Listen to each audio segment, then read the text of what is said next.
Okay, great. Well, let's take a look at our box. And I see that there's no paper on top, which leads me to believe that Michael got over-enthusiastic and picked it up too early. Sorry. So I bet you there's something missing, but I'll get in touch with Greg about that. We do have green onions. These are nice and thick and delicious. And look how healthy these roots are. Did you know that you can grow more green onions at home with these little roots? Cut the ends off. And I'll put a link to that on the website because that's sort of a fun project, especially now that winter's coming. We have celery. Minnesota grown celery is delicious. I tend to use it as an herb. It makes fantastic soup. There's a recipe in last year's post that had Minnesota celery in it. We are headed into soup season, and this is going to be great for that. If you can't use it all up before it starts to look a little wilty, what you can do is chop it, saute it with a little butter or olive oil, and then freeze it flat. And then you can break off little chunks of, in a freezer bag, you can break off little chunks of sauteed celery to flavor your soups all winter long. Oops, and we have some turnips here. These have been so great.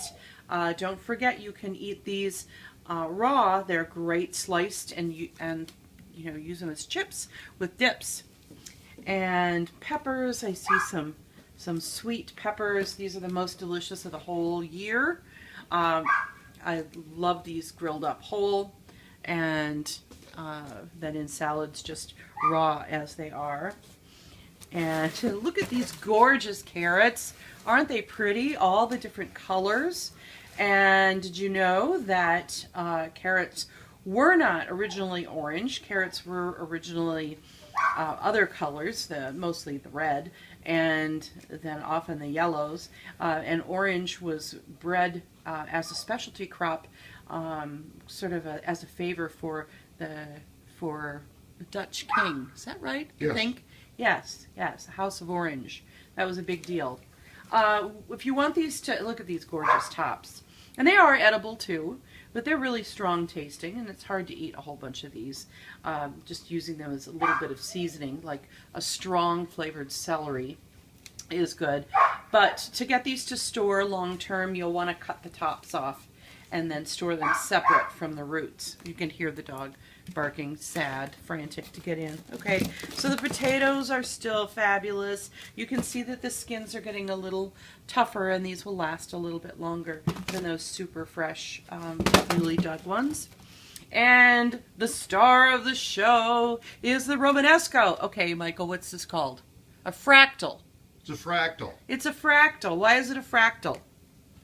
Because I don't know. Because it looks like a fractal. What is a fractal? A fractal is it's a mathematical concept. It's a pattern that keeps getting smaller and smaller, but repeating, and it never ends. There, thank you. That's what I'm asking. What's a fractal? You're the one who told me it was a fractal. So there it is. It is a kissing cousin to cauliflower. It has a delicious flavor, a beautiful color, and you can enjoy it raw, sautéed, steamed, or as a centerpiece, or a hat. Okay, enjoy. Bye-bye.